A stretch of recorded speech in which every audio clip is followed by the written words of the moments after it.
Class में quiz होगा।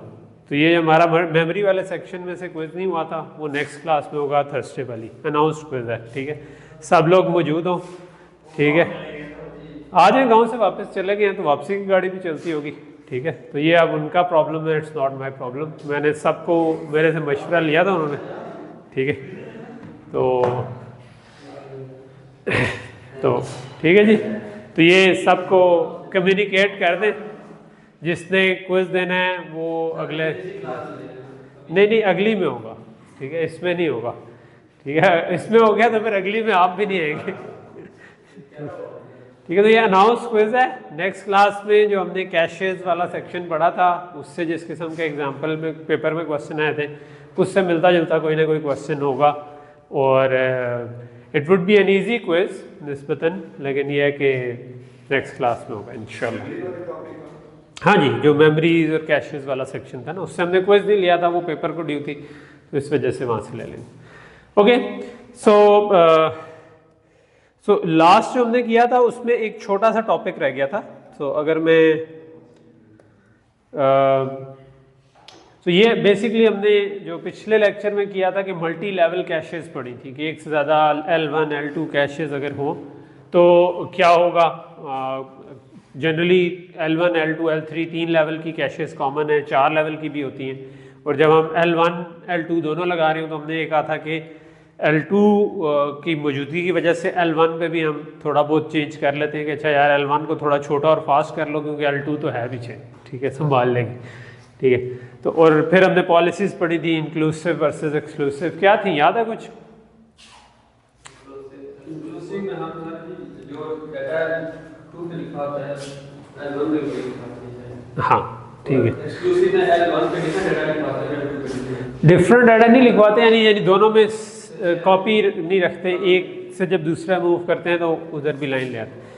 एक टॉपिक जो हमारा मिस हो गया था वो विक्टिम कैश का था, वो मैं अभी कवर करा देता हूँ। और आखिर में हमने प्री फैचिंग और इस किस्म के कुछ टॉपिक पढ़े थे।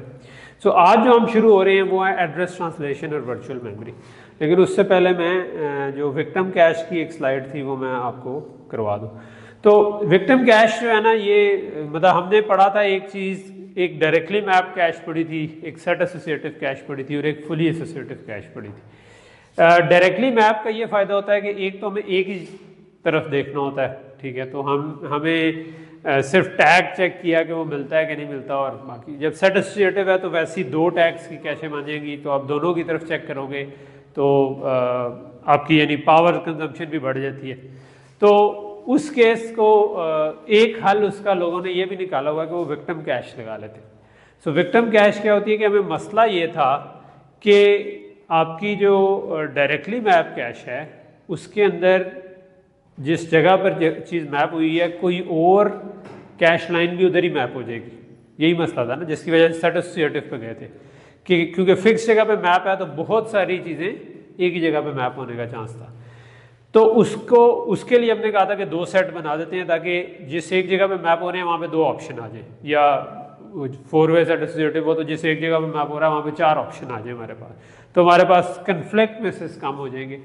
तो उसका एक दूसरा तरीका ये है कि बजाय पूरी की पूरी कैश के सेट्स बनाने के, आप कुछ फिक्स लोकेशन से अलहदा से रख लें कि यार अगर कोई कन्फ्लिक्ट की वजह से निकली तो मैं इसमें स्टोर कर लूँगा। ठीक है, तो इसका नाम भी इंटरेस्टिंग है कि विक्टिम ऑफ कॉन्फ्लिक्ट मिस अगर ये हुई। ठीक है, कि अगर कॉन्फ्लिक्ट मिस की वजह से कोई चीज़ बाहर आ गई है तो आपने इधर 4 या 8 ब्लॉक रख दिए, यानी ये बहुत बड़े साइज़ की नहीं रखते, छोटे साइज़ की रखते हैं, और आप कहते हैं कि अगर कैश मिस हुई या कैश से कोई चीज़ इविक्ट हुई बिकॉज कोई और लाइन उसको रिप्लेस करने आ रही थी, तो जो बाहर निकलेगी उसको आप विक्टिम कैश में भी लिखवा दो।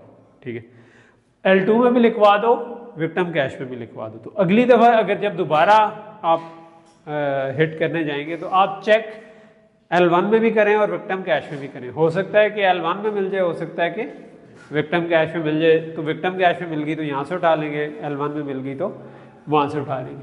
लेकिन यहाँ पर आप ना बड़े गिने चुने से ब्लॉक रखते हैं क्योंकि इधर आपको फुली एसोसिएटिव होना पड़ेगा, यानी विक्टिम कैश के 3-4 जो एंट्रीज हैं उन सब की सब को कंपेयर करना पड़ेगा।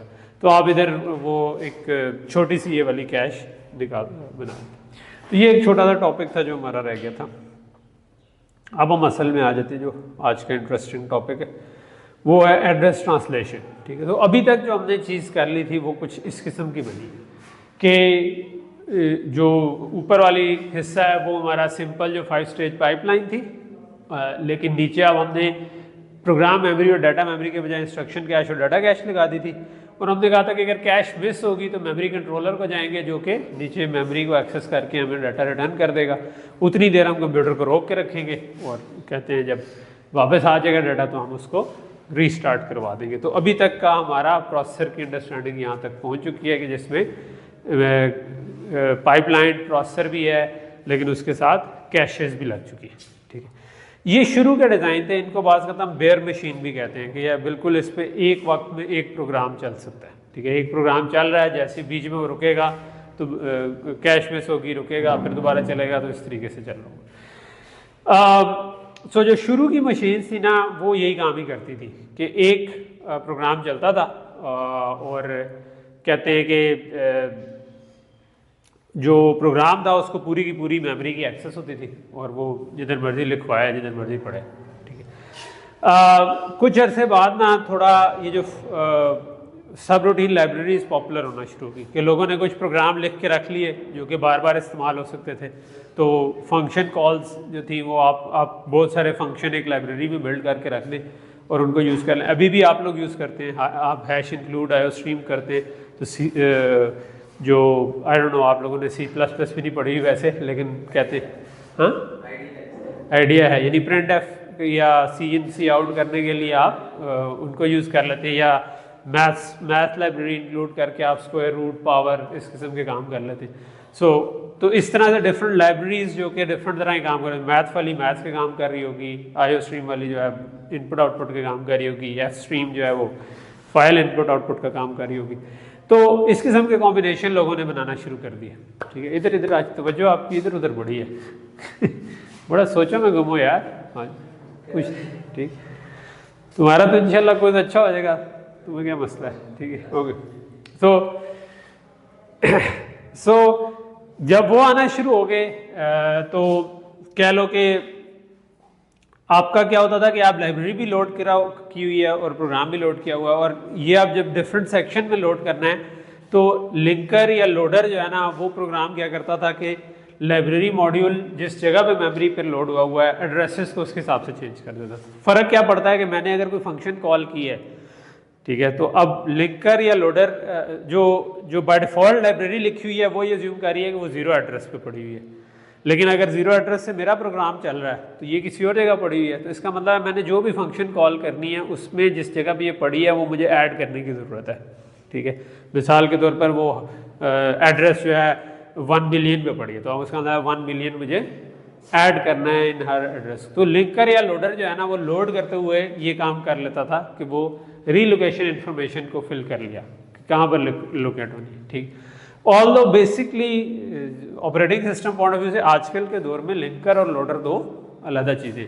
लिंकर क्या काम करता है, यही काम करता है, लेकिन आपके जो आप जब कोई बड़ा प्रोजेक्ट बनाते हैं तो उसमें बहुत सारी फाइलें होती हैं, तो एक फंक्शन एक जगह पड़ा दूसरा दूसरी जगह पड़ा, तो वो हर फाइल पहले अलग अलग कंपाइल होती है। कंपाइल होते हुए वो यही अज्यूम करता है कि मैं ज़ीरो एड्रेस पे पढ़ा हूँ। लिंकर क्या करता है, उन सब फाइलों को इकट्ठा करके एक एग्जीक्यूटेबल बनाता है। तो अब चीज़ें डिफरेंट जगह पे प्लेस हो गई हैं तो उनके एड्रेसेस को सही करने की ज़रूरत है कि जहाँ पे ज़ीरो अज्यूम किया हुआ था वहाँ पर जिस जगह पे पड़ी है उसका ऑफसेट डाल दें। तो लिंकर बेसिकली ये काम कर रहा होता है कि उनको फंक्शन जिस जगह पर है उसको उसके हिसाब से ऑफसेट्स दे देते हैं। और अगर कोई फंक्शन नहीं मिला तो लिंकर एरर आता है आपको, यानी एक आपको कंपाइलर एरर आते हैं कि कंपाइल नहीं हुआ, आपने फलां जगह पे सेमी कॉलन नहीं डाला, कुछ और मसला हुआ है। एक लिंकर एरर आता होता है बास का कि जी फलां नाम की चीज़ तो मुझे मिली नहीं। ठीक है, कि आपने किसी जगह पे कोड में कहा हुआ था कि फंक्शन ये वाला यूज़ करो, वो मैंने पूरी जगह सर्च किया मुझे तो कहीं मिला नहीं। तो ये this kind of error or linker error. Okay, तो लिंकर और लोडर जो होता है उसके बरक्स होता है जो रन टाइम पे लोड करता है। ठीक है, तो आजकल जिस तरह ऑपरेटिंग सिस्टम का एक पार्ट होगा जो कि किसी प्रोग्राम को मेमोरी के अंदर लोड करेगा और उसको चलाएगा और उसके हिसाब से जो रिलोकेशन इन्फॉर्मेशन है। सो जो शुरू की हम अभी आगे जो पढ़ने जा रहे हैं वो एड्रेस ट्रांसलेशन पढ़ने जा रहे हैं, डायनामिक एड्रेस ट्रांसलेशन उससे हम कहते हैं। जो पीछे हमने एग्जांपल देखी वो ज़रा सी उसको हम कह सकते हैं कि वो स्टैटिकली खुद से हो रहा था कि अच्छा लिंकर या लोडर खुद जाके ऐड कर रहा है, लेकिन हम चाहते हैं कि ये काम डायनामिकली हो जाए, लेकिन इसकी मोटिवेशन कहाँ से आई, ज़रूरत क्यों महसूस हुई। ठीक है, तो शुरू की जो मशीन्स थी ना उनमें अब ये मसला होता था कि आईओ स्लो थी और जो सीपीयू तेज़ चल रहा होता था। अब सीपीयू चल रहा है तो वो जाकर किसी जगह पर, अब लेट से आपने स्क्रीन पे कुछ प्रिंट करवाना है या यूज़र से इनपुट लेनी है या फाइल से कोई रीड राइट करना है, तो इसमें काफ़ी ज़्यादा टाइम लग जाता था। ठीक है, तो उस टाइम अगर आपका एक ही प्रोग्राम चल रहा है तो वो तो रुका रहेगा। ठीक है, तो प्रोसेसर के साइकिल बेसिकली ज़ाया ही हो रही। आपको पता है कि यार इस जगह पर टाइम ज़ाया होना है, लेकिन आपने कोई और चीज़ उस वक्त नहीं चलाई। ठीक है, उसके बजाय अगर आपके एक से ज़्यादा प्रोग्राम चल रहे हो, मिसाल के तौर पर 2 प्रोग्राम चल रहे हो, तो एक प्रोग्राम ने कहा है कि यार मैं यूज़र को कहा है कि आप फलां की प्रेस करें, तो यूज़र जितनी देर लगाता है वो एटलीस्ट फ्यू मिली सेकेंड्स तो होते ही हैं।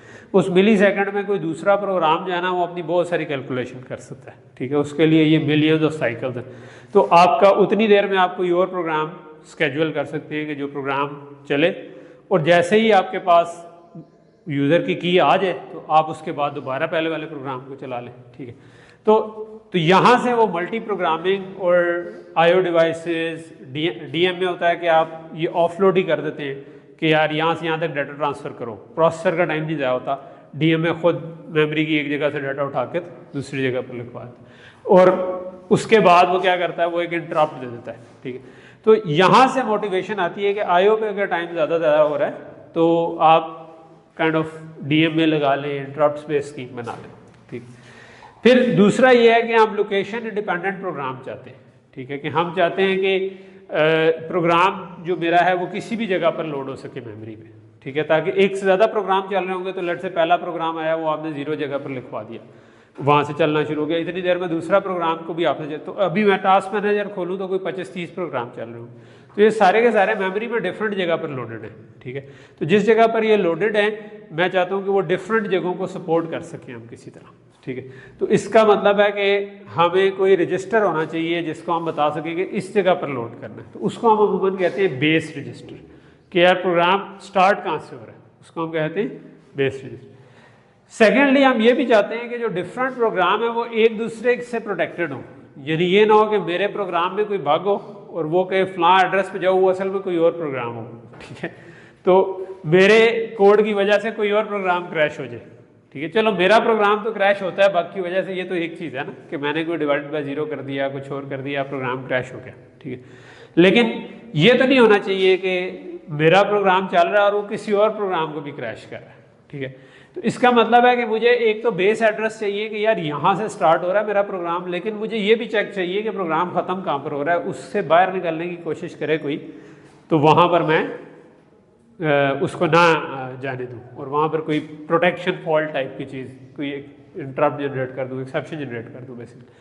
ठीक है, तो प्रोग्राम में भी ये ट्रू है और डाटा में भी ट्रू है, जो मेरा डाटा है उसमें भी इसी तरह होना चाहिए कि मैं किसी और के डाटा सेक्शन में भी ना जाऊँ, प्रोग्राम सेक्शन में भी ना जाऊँ। सो बेसिकली ये इस किस्म की रिक्वायरमेंट्स जो है ना, इनकी वजह से ज़रूरत महसूस हुई कि कोई एक सुपरवाइज़र टाइप का प्रोग्राम भी होना चाहिए जो ये काम कर सके, और जो ऑपरेटिंग सिस्टम हम जिसको कहते हैं वो असल में यही चीज़ होती है। ठीक है, जो आपका विंडोज़ चल रही है या लिनक्स चल रही है वो असल में क्या काम कर रही है, एक मेजर काम वो ये कर रही है कि बहुत से प्रोग्राम पैरेलल में चलने में उनको एक दूसरे से प्रोटेक्ट कर रही है। ठीक है, उनके लिए ये बेस एंड बाउंड टाइप का कोई काम उसने इम्प्लीमेंट किया हुआ। ठीक, ओके, सो बेसिकली हमारा अब मेमोरी का जो मॉडल बना कि जिसमें अगर मल्टीपल प्रोग्राम लोडेड हैं तो ओएस भी किसी जगह पर लोडेड है, ऑपरेटिंग सिस्टम यानी, उसके अलावा मल्टीपल प्रोग्राम 2 या 4 या 10 या जितने भी हैं वो डिफरेंट जगहों पर मेमोरी में लोडेड हैं, और किसी तरह हमने इसको एक दूसरे से प्रोटेक्ट करना है, जिसके लिए हमने भी कहा कि कोई बेस रजिस्टर, कोई बाउंड रजिस्टर, कुछ इस किस्म की होनी चाहिए, और जो सुपरवाइज़र प्रोग्राम है वो ये काम करे कि वो मैनेज करे कि जब एक प्रोग्राम का टाइम ख़त्म हुआ है, दूसरे की बारी आई है, तो वो दूसरे को चला सके, जिसको हम कहते हैं कॉन्टेक्स्ट स्विचिंग कर सके। ठीक है, कॉन्टेक्स्ट स्विच करने का मतलब ये है कि एक कॉन्टेक्स्ट से दूसरे कॉन्टेक्स्ट के अंदर चले जाए। ओके, सो इम्प्लीमेंटेशन वाइज हमें क्या करना है।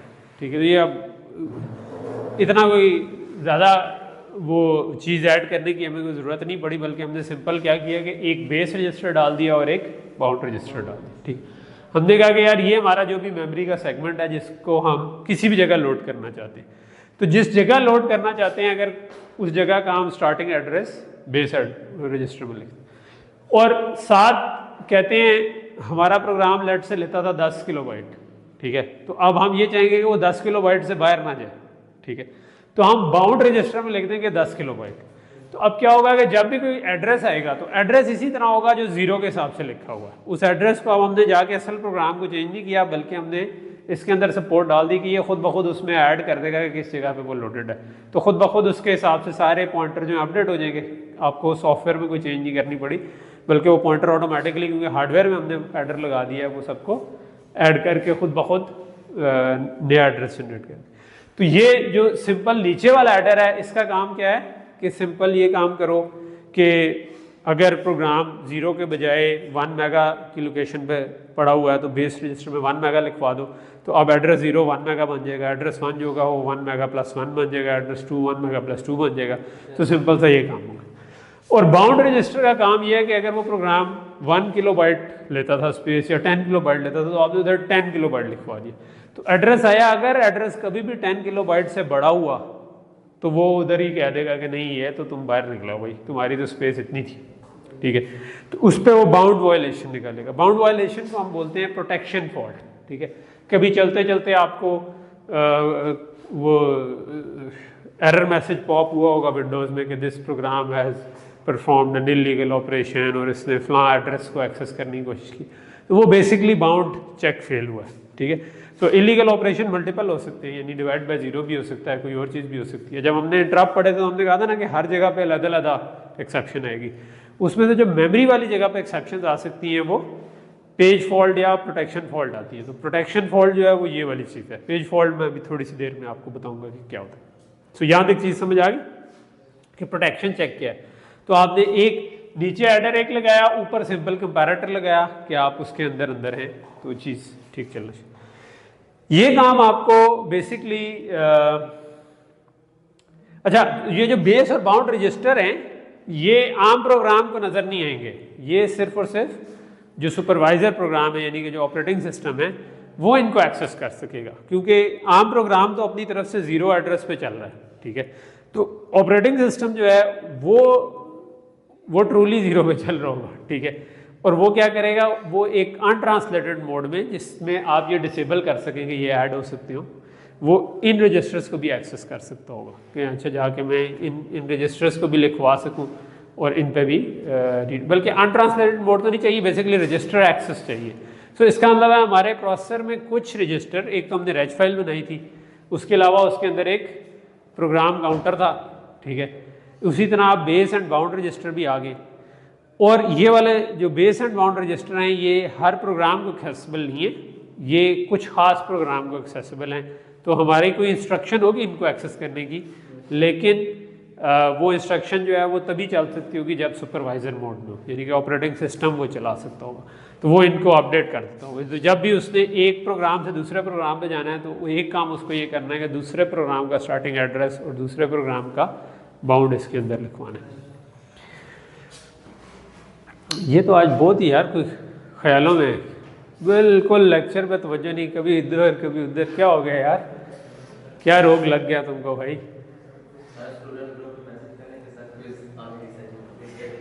हाँ, स्टूडेंट को छोड़ें इस वक्त, आप स्टूडेंट है ना, ठीक है, तो ये तो आना ना, ये तो हो गया ना वो सब। ठीक, तो ये समझो फ्री के नंबर हैं उन लोगों के लिए जो क्लास अटेंड करेंगे, ये स्मॉल लाइक दैट।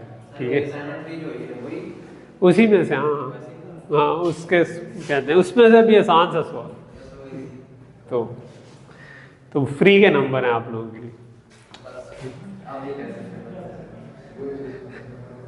ओके, सो यहाँ तक चीज़ कुछ समझ आ गई? ठीक है, तो अच्छा ये काम हमें ना, ये हमें प्रोग्राम और डाटा सेगमेंट दोनों के लिए करना है। सो मैंने आपको एक क्लास में पीछे बताया था कि जो हमारा प्रोग्राम होता है जब असल में लोड होता है तो मेमोरी के 2-3 सेक्शन बताए थे। एक ये था कि जो असल प्रोग्राम है, कोड सेक्शन, टेक्स्ट सेक्शन जिसको कहते हैं, ग्लोबल वेरिएबल्स का एक बताया था। फिर मैंने कहा था कि फंक्शन कॉल होती है तो स्टैक एक चीज़ होती है, और फिर हम रन टाइम पे मेमोरी मांगते हैं तो हीप होती है, ठीक है। तो वो जो हीप, स्टैक एंड जो ग्लोबल सेक्शन कह लो, वो हमारा डाटा सेगमेंट है, और जो प्रोग्राम है वो हमारा प्रोग्राम सेक्शन है। तो ये हमें प्रोग्राम सेक्शन में भी हमें यही चेक्स चाहिए, डाटा सेक्शन पे भी यही चेक्स चाहिए। इनको दो को अलग-अलग करने का क्या फ़ायदा है? इनको दो को अलग-अलग करने का एक फ़ायदा ये है कि हमने अभी थोड़ी देर पहले कहा था कि दरमियान में लोगों ने लाइब्रेरीज बिल्ड करना शुरू कर दी। तो अगर आपने एक लाइब्रेरी लोड की हुई है तो उसको एक से ज़्यादा प्रोग्राम भी इस्तेमाल कर सकते हैं, ठीक है। तो आप ये कर सकते हैं कि यार इसको यानी डाटा तो हर एक का अपना अपना अलग है, लेकिन जो लाइब्रेरी कंपोनेंट है वो तो टेक्स्ट सेक्शन ही है, तो टेक्स्ट सेक्शन में आप शेयर्ड भी रख सकती हैं कुछ चीज़ें, ठीक। तो ये अब आपका सेम लॉजिक है, मगर दो दफ़ा जो हमने पिछली स्लाइड में पढ़ी थी कि एक डाटा सेक्शन के लिए भी base and bound, program section के लिए भी बेस एंड बाउंड, ठीक। सो अब जो हमारा नई प्रोसेसर की डायग्राम में अपडेट आ गई, ठीक है। तो आप देखें तो आपको दो चीज़ें नज़र आ रही हैं, एक प्रोग्राम का बेस एंड बाउंड रजिस्टर लगा हुआ है, एक डाटा का बेस एंड बाउंड। बाकी ये सेम चीज़ है, वो वहाँ पर भी एडर लग गया कि प्रोग्राम काउंटर ने भी मेमोरी का एड्रेस देना था, तो उसमें भी प्रोग्राम का बेस ऐड कर दो और साथ बाउंड चेक कर लो कि प्रोग्राम अपनी लिमिट से बाहर तो नहीं गया।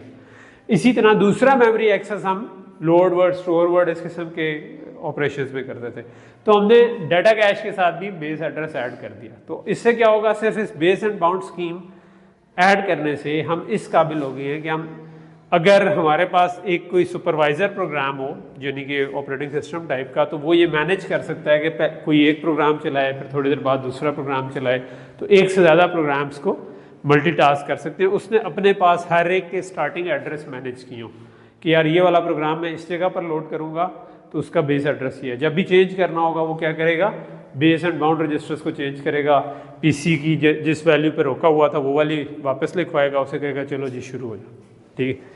तो कॉन्टेक्स्ट स्विच में ये काम होता है। तो ये यानी कि ये थोड़ा सिंप्लीफाइड वर्जन है।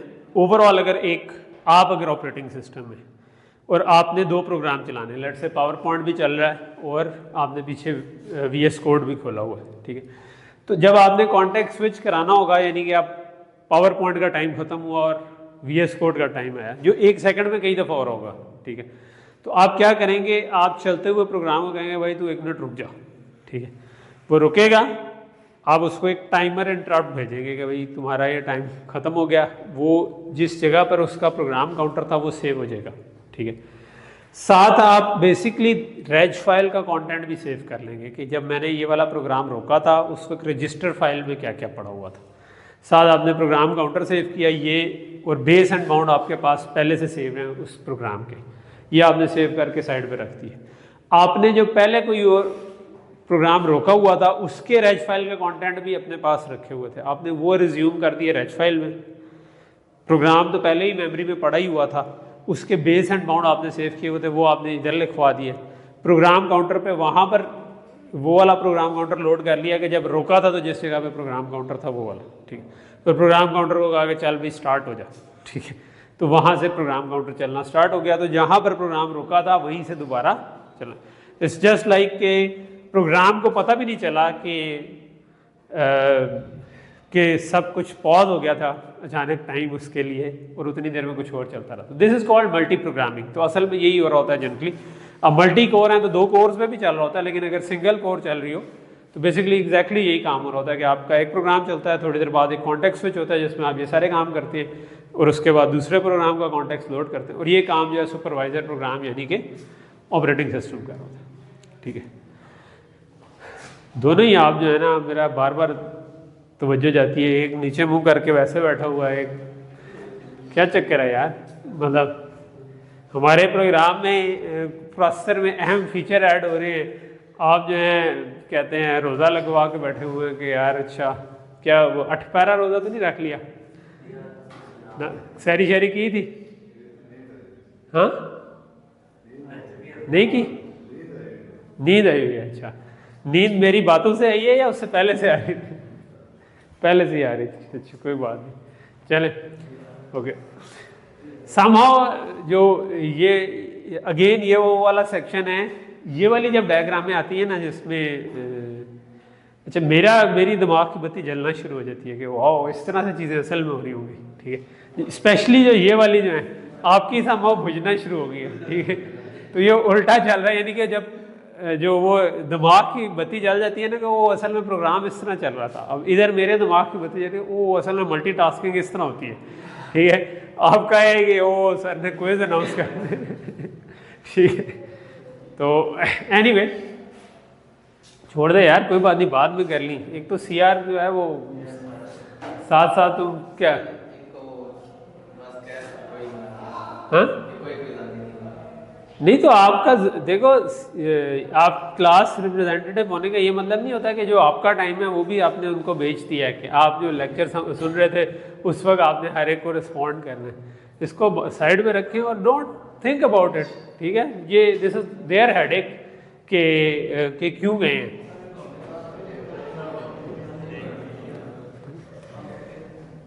चलें कमिंग बैक, एक आखिरी जो नीचे पॉइंट लिखा हुआ है वो भी इंटरेस्टिंग पॉइंट है, वो भी मैं बताता जाऊँ। अच्छा, कई जगहों पे ना आप लॉजिक डिज़ाइन में हमने एडर को रिव्यू में थोड़ा सा टच किया था, राइट, कि एडर किस तरह बनता है, ठीक है। सो एडिशन जो है ना उसको आप और बाद में हमने मल्टीप्लायर भी काइंड ऑफ टच किया था कि मल्टीप्लायर में पार्शियल प्रोडक्ट्स बनती हैं और उनको ऐड करते जाते हैं। तो अगर आपने 2 के बजाय 3 नंबर को ऐड करना हो ना तो आप एक्चुअली ये कर सकते हैं कि वो पार्शियल प्रोडक्ट्स जनरेट करें, यानी कि 3 रोज को ऐड करके 2 रोज में आ जाए और उसके बाद ऐड कर लें, ठीक है।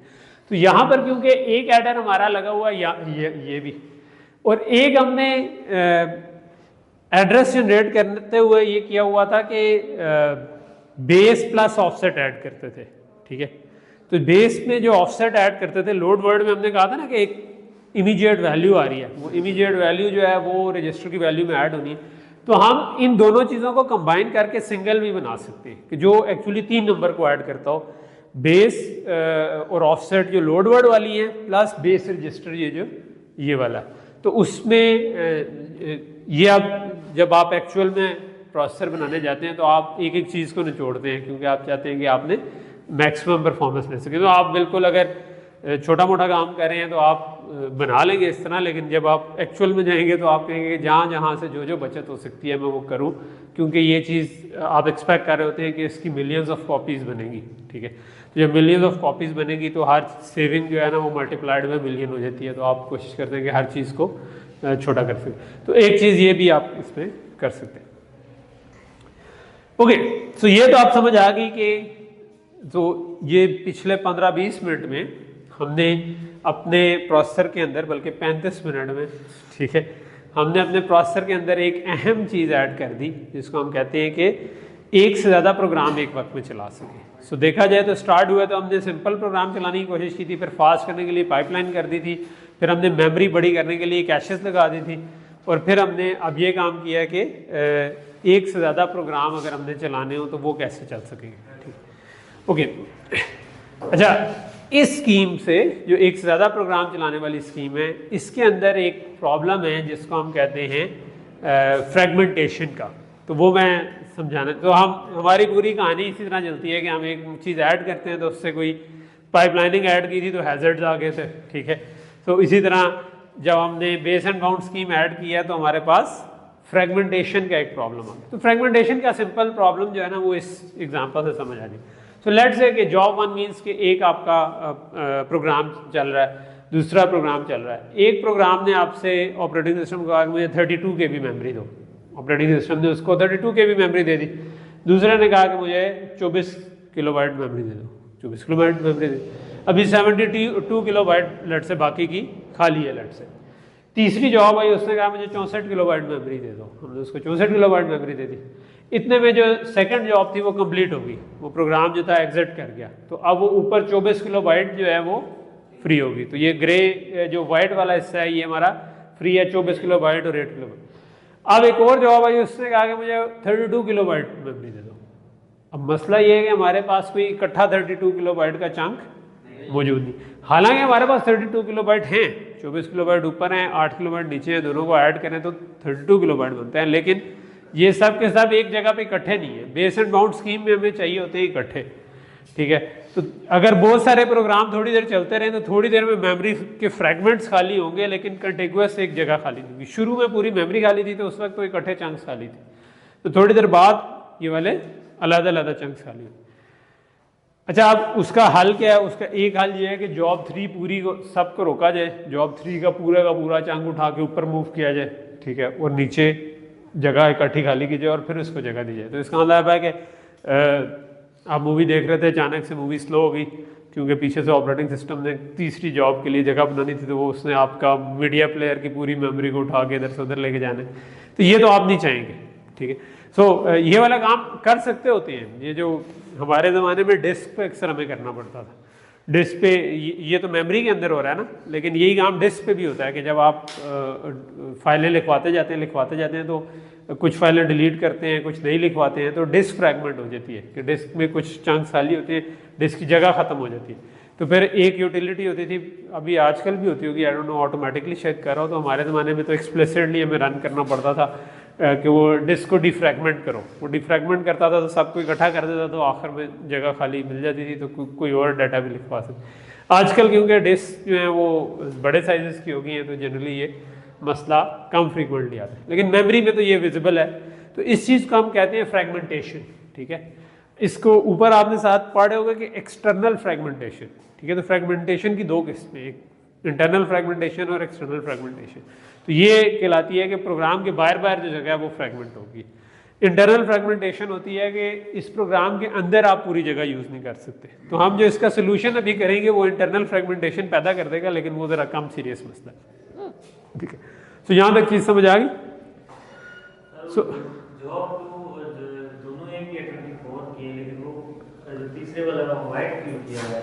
वो क्या क्यों किया? वो खाली हो गए थे। ये जो वाइट हिस्सा है ये खाली मेमोरी बता रहा है। जॉब 1 जॉब 2 का मतलब है जो प्रोग्राम इस वक्त चल रहे हैं। तो इस वाइट हिस्से का मतलब है कि जॉब 2 खत्म हुई थी तो हमने ये जगह खाली कर दी। तो ये 24 और 8 के अलग-अलग खाली पड़े हुए हैं, लेकिन 32 के इकट्ठे खाली नहीं है। तो बेस एंड बाउंड में क्या था कि हमारा बेस से लेकर पूरे 32 के तक बाउंड था ना, तो हमें वो इकट्ठी कंटिगुअस मेमोरी चाहिए।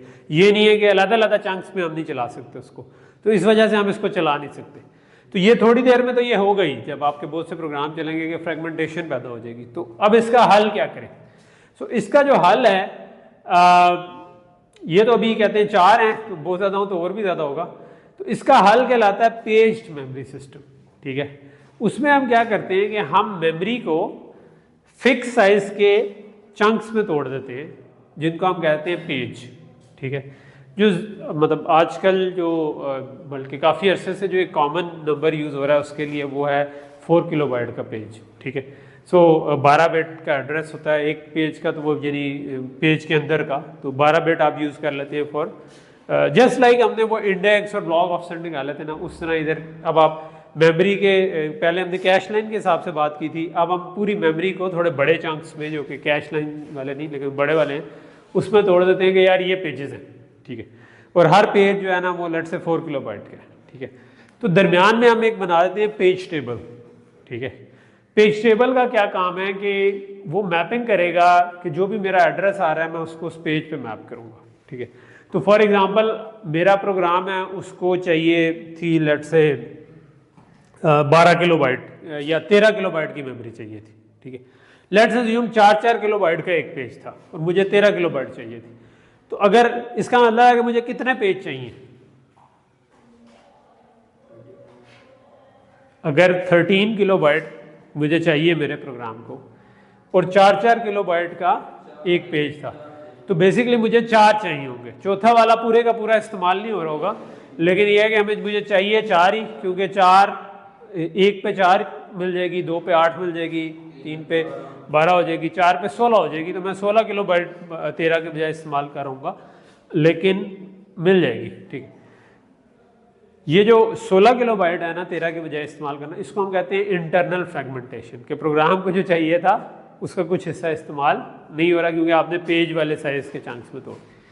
लेकिन इस स्कीम में आप क्या कहते हैं कि आपकी मेमोरी में किसी जगह पर भी जगह खाली हो, आप उसको मैप कर सकते हैं। ये वाला लेट से कि इस केस में पेज 0 को हमने इधर मैप किया हुआ, पेज 1 को उधर मैप किया हुआ, पेज 2 को इधर मैप किया हुआ, पेज 3 को, तो किसी जगह पे भी मैपिंग हो सकती है।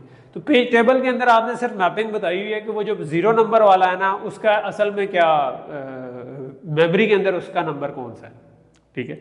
सो मेमोरी को आपने पेज नंबर में तोड़ दिया है, तो मेमोरी के अंदर जो पेज नंबर बनता है वो आपने उधर सेव कर दिया, ठीक है। तो जब भी आपके पास एड्रेस आता है ऊपर से, तो आप उसको कहते हैं कि एक मेरा जो एड्रेस है ना वो वर्चुअल एड्रेस है जो असल में प्रोग्राम दे रहा है, उसको मैं फिजिकल पे मैप करूंगा यूजिंग दिस पेज टेबल। कि मैं बता दूंगा कि यार ये पेज नंबर, लेट से कि ये पेज नंबर 120 है, तो मैंने 2 वाले हिस्से में जाकर लिख दिया कि पेज नंबर 120 पे मैप्ड है, ठीक है। आप तो जब भी एड्रेस आएगा तो पहले आप जाके देखेंगे पेज टेबल में, उसमें पड़ा होगा 120, तो आप कहेंगे अच्छा वो जो बाकी का ऑफसेट है वो जो बता रहा है 12 बिट के पेज के अंदर कहाँ जाना था वो उसी तरह रहने देंगे, यहाँ पर जो 2 लिखा था उसको 120 से रिप्लेस कर देंगे, ठीक। ये बात समझ आई? ये जो हमने थोड़ा सा कामरान इधर बोर्ड में है ना, ये काम हमने पावर ऑफ 2 में पहले भी किया था ना, कि आपका जो एड्रेस आता है, मैं कह रहा हूँ ये एड्रेस आया, ये लेट से कि 12 बिट मैंने रख दी फॉर 4 किलोबाइट, ठीक है।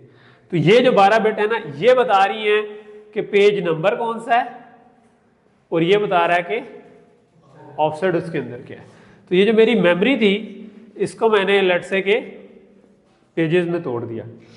तो ये 0 से लेकर 4K है, यानी कि 4095 तक आ रहा है, ठीक है, और फिर 4096 अगला आ जाता है एंड सो ऑन। लेकिन ये बाइनरी में 4095 जो है ना, ये इस तरह बनता है कि अगर 12 बिट हो तो ये 1000 बन जाता होता है 4096, ठीक है। तो ये क्या करता है, ये 000 12 बिट जो है ना वो करते करते 11111 तक ये आपका नंबर बनते हैं 0 से 4095। उसके बाद जब आते हैं तो 1 आता है और 00000 आ जाते हैं, और उधर से लेके 11111 तक जो है ये पेज नंबर 2 बन जाएगा एंड सो ऑन। तो हम इफेक्टिवली क्या कर सकते हैं कि हम इस हिस्से को कह देंगे कि पेज के अंदर का ऑफसेट क्या है, और इस हिस्से को कह देंगे कि पेज नंबर क्या है। अब जब मैंने मैपिंग की, मैंने कहा कि यार लेट से यही वाली मैपिंग थी, मैं ये अज्यूम कर रहा हूँ कि ये इसका एक्चुअल फिजिकल पेज नंबर जो बनता था, कि यानी ये जो फिजिकल मेमोरी के अंदर ये 120 नंबर पेज था, ठीक है। तो इसका क्या मतलब हुआ कि अगर मैं 120 को बाइनरी में चेंज करूं तो जो नंबर बनता है वो इस जगह पर आ जाएगा, और जो बाकी अंदर मैंने जाना है वो पहले ही एड्रेस के अंदर सेम ही था, तो वो तो आ ही रहा था। तो मैं क्या करूंगा कि वो जो यहाँ पर 2 लिखा हुआ था उसको मैं 120 से रिप्लेस कर दूं। लेकिन वो करने के लिए मुझे एक पेज टेबल चाहिए जिसके अंदर पता हो कि यार ये जो 2 नंबर है ना इसके ऊपर 120 पड़ा हुआ, ठीक है, ये असल में 120 पे मैप्ड है। सो ये इस तरीके से पेज टेबल काम कर रहा होता है कि एक आपने मेमोरी को फिक्स चंक्स में तोड़ दिया, ठीक है। अभी मैं 4K भी कह रहा हूँ, it could be any other size, ठीक है, बट 2 की पावर में रखते हैं हम ताकि ये वाला काम आसान हो सके। तो जब भी एड्रेस आता है कंप्यूटर से, तो इसी असना में जो एक छोटा सा काम और हो गया है वो ये हो गया है कि जो आप कंप्यूटर एड्रेस दे रहा है या प्रोग्राम एड्रेस दे रहा है वो वर्चुअल एड्रेस बन गया, क्योंकि अब वो असल में फिजिकल एड्रेस वो नहीं होता वो कोई और होता है। वो कहता है कि भाई मैं तो कहते हैं अगर ये दूसरे पेज के तीसरी लोकेशन पे जाना है, उसने उसको खुद ही मैप कर दिया है 120 नंबर वाले पेज की दूसरी लोकेशन पे, बिकॉज फिजिकल एड्रेस जो है वो असल में उसका जो बनता है वो 120 पेज बनता है, ना कि 2 नंबर वाला पेज, ठीक। तो ये कहलाता है पेज टेबल, ठीक है। अब इससे क्या हुआ, जो पिछली स्लाइड में मसला था वो ये था। तो अब अगर मैंने इसको पेजेस में तोड़ा होता तो ये 2 4KB के थे, वो आपके पास 6 पेजेस पड़े हुए हैं, ये 2 पेज 8 पेजेस इसको चाहिए थे। तो उसने पेज टेबल में मैप कर लेना था, 6 को उधर मैप कर देना था, 2 को इधर मैप कर देना था, तो ये वाला मसला खत्म हो जाना था। फ्रेगमेंटेशन हमारे लिए अब मैटर ही नहीं करनी थी, ठीक। इंटरनल फ्रेगमेंटेशन थोड़ी सी होनी थी, जो मैंने आपको बताया कि मुझे 13 के भी चाहिए थे, मेरे लिए एलोकेट 13 के बजाय 16 हुए। लेकिन ये उतना बड़ा मसला नहीं है, उतना बड़ा इसलिए नहीं है कि मेरे पास 20-25 जॉब्स चल रही होंगी, 20-25 प्रोसेस जो चल रही है। ये क्यों ऑफ हो गया भाई? चलो कोई बात नहीं, जुबानी तो बात चल रही है ना हमारी, ठीक। वो तो चल रहा है तुम्हारा, हाँ अच्छा कर लो, पॉज करना पड़ेगा। क्यों फुल है वैसे? कर लो, पॉज तो कर लो। सॉरी, बीच में बिजली की वजह से ये बंद हो गया था, वापस आ जाए। सो मैं आपको ये बता रहा था कि इंटरनल फ्रेगमेंटेशन स्टिल हुई, यानी कि अगर मुझे 13 या 14 या 15 किलोबाइट चाहिए थी तो वो 16 एलोकेट हुई, बिकॉज इस केस में मैंने 4-4 किलोबाइट का पेज रखा हुआ था। लेकिन वो थोड़ा मसला है, बिकॉज आपके जो भी 25-30 प्रोग्राम चल रहे हैं हर एक में मे बी मैक्सिमम एक पेज की हो सकती है और जो आपको एक्स्ट्रा जगह एलोकेट हो, तो वो 25-30 किलोबाइट ही होगी ना मैक्सिमम, तो वो इतना बड़ा मसला नहीं है एज़ कम्पेयर टू कि ये, वरना जो क्योंकि हम कर ही ना सकें एलोकेट जगह। ठीक है, ओके। सो बेसिकली अब जो हमारी नई स्कीम बन रही है उसमें ये है कि हर जो प्रोसेस होगा उसका अपना अपना एक पेज टेबल होगा जो कि मैप कर रहा होगा, और हर प्रोसेस जो है वो ये अज्यूम कर लेगा कि मैं ज़ीरो से ही मेरा एड्रेस शुरू हो रहा है, तो उसकी जो वर्चुअल एड्रेस स्पेस होगी वो ज़ीरो से ही हमेशा शुरू हो रही होगी। लेकिन हम क्या कह रहे होंगे, हम उसको जिधर हमें जगह मिल रही होगी मेमोरी में उसके हिसाब से मैप कर देंगे, और ये काम जो है ये ऑपरेटिंग सिस्टम कर रहा होगा, यानी सुपरवाइज़र प्रोग्राम कर रहा होगा कि जब भी कोई प्रोग्राम चलने लगेगा वो एक पेज टेबल क्रिएट करेगा, उसमें उसकी मैपिंग क्रिएट करेगा, और जिधर जिधर जगह खाली थी उस जगह पर उसको पेजेस एलोकेट कर देगा। तो यहाँ पर आपको ग्रीन, येलो और पिंक से शेड में बताए हुए कि डिफरेंट जगहों पर डिफरेंट मैप्ड हैं, मगर एट द सेम टाइम सारे के सारे प्रोग्राम चल सकते हैं, ऑपरेटिंग सिस्टम एक के बजाय दूसरे पे जा सकते हैं। तो this is slightly better than base and bound scheme, जिसके अंदर हम फ्रेगमेंटेशन के मसले की वजह से स्टक हो गए थे। इसमें वो वाला मसला रिजॉल्व हो गया, अब हम ये चीज़ चला सकते हैं। ठीक,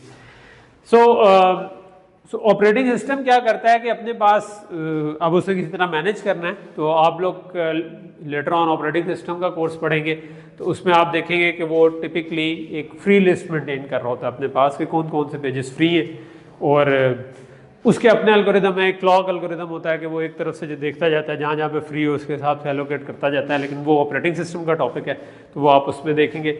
लेकिन बेसिकली क्या चीज़ है कि आप ऑपरेटिंग सिस्टम के पास एक फ्री लिस्ट है, जब भी कोई प्रोग्राम आता है वो देखता है कि कहाँ कहाँ पर फ्री है आपके पेजेस, उनको एलोकेट कर देते हैं।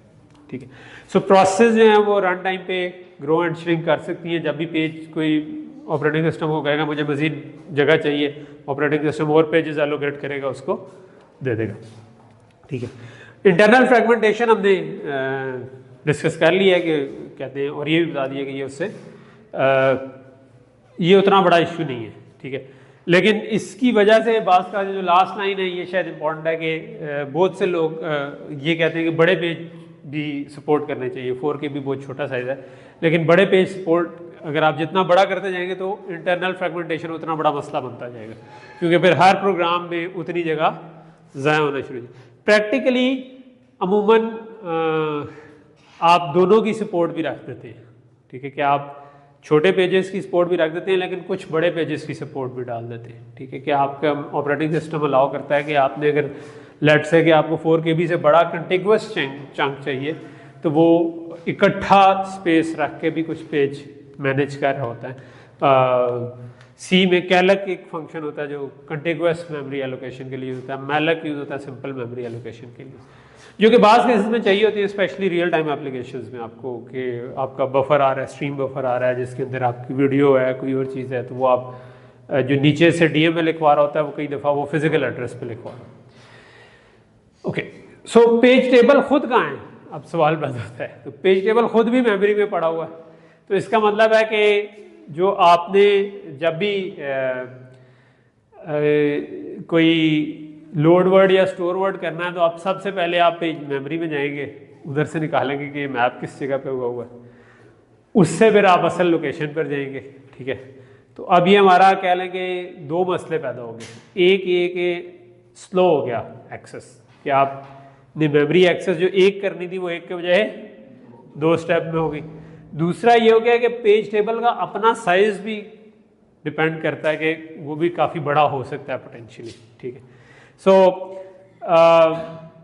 टिपिकली जो है ना OS अपनी मेमोरी में पेज टेबल्स को मैनेज कर रहे होते हैं। ठीक है, और सो अब आपकी असल में जो स्टोरेज है वो तो कम है, यानी कि जितनी भी मेमोरी आप उसका एक बहुत बड़ा चंक तो इसमें यूज़ नहीं करवाना चाहते। इसको अगर मैं थोड़ा सा आगे वाली स्लाइड में चला जाऊँ, हाँ, तो ये वाला जो है ना ये आपको बता रहा है कि साइज़ का मसला है क्या। ठीक है, मिसाल के तौर पर अगर आपका 32 बिट का एड्रेस था, ठीक है, और 4 किलोबाइट का पेज था, तो 12 बिट तो आपकी चली गई ऑफसेट में, बाकी 20 बिट हैं जो कि पेज नंबर है। अगर वो 20 के 20 बिट्स मैंने यानी उसके सारे पेजेस सपोर्ट करने हो तो इसका मतलब है कि मेरा पेज टेबल जो है उसमें 2⁻20 एंट्रीज होंगी, क्योंकि वो 20 बिट्स हैं तो उनके 2⁻20 कॉम्बिनेशन बनते हैं कि 0 आए उसको भी कहीं पे मैप किया, 1 है उसको भी कहीं, यानी पीछे जो हमने ड्राइंग बनाई थी उसमें तो 4-4 पेजेस दिखाए हुए थे ना। लेकिन अगर मैं कहूँ कि मेरी पूरी वर्चुअल एड्रेस स्पेस जो कि 32 बिट की बनती है उसको मैंने मैप करना है तो 12 बिट तो निकल गई, बाकी 20 बिट जो हैं वो 1 मेगा बन जाती हैं, ठीक है, 1 मिलियन से कुछ ऊपर, 1024 × 1024 उतनी एंट्रीज मुझे सपोर्ट करनी पड़ेगी। और हर एंट्री अमूमन 4 बाइट की तो होगी, क्योंकि आपने पेज नंबर भी लिखना है, कुछ उसकी प्रोटेक्शन के भाई वो रीडेबल है, राइटेबल है, क्या चीज़ है वो लिखना है। तो अगर आप वो करें तो 4 MB तो आपका सिंपल एक प्रोसेस के एक पेज टेबल पे लग जाएगा, ठीक है। अगर आपके इसी तरह के 25 प्रोसेस चल रहे हैं तो आपका 100 MB मेमोरी का वैसे ही यूटिलाइज हो गया, ठीक है। तो ये आपका एक मसला पैदा हो गया, ठीक है। दूसरा ये है कि 32 बिट के बजाय अगर 64 बिट का एड्रेस हो तो फिर तो ये टेराबाइट में स्पेस पहुंच जाती है, ठीक है। तो एक हमें स्पेस का मसला है, दूसरा हमें मसला है कि ये स्लो भी है कि आपको एक से ज़्यादा एक्सेस करनी पड़ रही है, ठीक है। अच्छा, तो यहाँ पर हम वापस में पीछे आता हूँ कि जो हमारी प्राइमरी जो स्टोरेज है कहते हैं उसको हैंडल करने के क्या तरीके हैं। तो शुरू की जो अर्ली अप्रोचेस थी ना वो ये थी कि जो एक मैनुअल ओवरले ये था कि प्रोग्रामर खुद इसको मैनेज करे, ठीक है, बजाय इसके कि ऑपरेटिंग सिस्टम इसको मैनेज करे, तो उसमें आपके कोडिंग के एरर होते थे। दूसरा ये था कि सॉफ्टवेयर इंटरप्रेटर को कि आपका इंटरप्रेटर तो बीच में लगा हुआ है लेकिन प्रोग्रामर के लिए वो थोड़ा सा एफिशिएंट हो जाता है, लेकिन स्टिल कुछ ना कुछ प्रोग्रामर की इंटरवेंशन उसमें रहती थी, ठीक है। सो ये जो पुराना या 60s का कंप्यूटर है अटलस, उसमें देखा जाए तो उन्होंने इस किस्म का काम किया हुआ था कि आपका एक प्राइमरी ड्रम था, प्राइमरी मेमोरी थी और सेकेंडरी ड्रम जो था ना जिसमें आप ज़्यादा, तो आप करते क्या थे कि पेजेस को ना, अब मसला क्या है कि आपकी मेमोरी कम है तो उसका एक हाल ये था कि आप उसके कुछ पेजेस को स्वैप आउट करके डिस्क पे ले जाओ, ठीक है, जब आपको जो यूज़ नहीं हो रहे उनको उठाकर डिस्क पे ले जाओ। तो इसके अंदर ये चीज़ की हुई थी कि आप सेकेंडरी मेमोरी से उठाकर पेज लेकर आते थे, जब भी ये जो इस्तेमाल नहीं हो रहा उसको उठाकर आप डिस्क पे ले जाते थे, और जब दोबारा आपको चाहिए होगा तो डिस्क से उठाकर मेमोरी पर ले आते थे। तो इस तरह आप वो मेमोरी कम होने वाला मसला हल कर सकते थे, ठीक है। सो एक तरीका इसको सोचने का ये है कि जो प्राइमरी मेमोरी है यानी जो मेमोरी जिसको DDR मेमोरी जो हमारी है वो डिस्क की कैश के तौर पर एक्ट कर रही है, ठीक है। तो जिस तरह मेमोरी की कैश है उस तरह कहते हैं क्या जो मेमोरी को डिस्क की कैश है वो मेमोरी बन जाएगी, ठीक है। डिस्क अमूमन हमने देखा है कि वो बहुत बड़े साइज़ की होती है एज़ कम्पेयर टू मेमोरी, ठीक है। अभी भी आपकी टेराबाइट्स की डिस्क होंगी और आपकी 32 GB 16 GB इस किस्म की रैम्स चल रही है, ठीक है। तो अब इसका मतलब है कि आप जो डिस्क को, अगर डिस्क जितनी मेमोरी स्पेस आपको अवेलेबल हो तो वो अभी खुली है आपके लिए, तो आप उसको इस्तेमाल करें। तो इसके लिए जो मूव करने का काम होता है ना उसे हम कहते हैं स्वैपिंग, और स्वैप फाइल्स अमूमन आपकी जो मेन ड्राइव जिसमें OS इंस्टॉल्ड है, जो C ड्राइव है लेट से आपकी, उसमें आपके स्वैप फाइल्स कुछ पड़ी होती, इसलिए C ड्राइव को कभी भी फुल नहीं करना चाहिए, उसमें जगह छोड़नी चाहिए ताकि स्वैप फाइल्स वगैरह बन जाए, वरना आपका PC कई दफ़ा इस वजह से स्लो हो जाता है कि उसने जो स्वैपिंग स्पेस उसको नहीं मिल रही होती, ठीक है।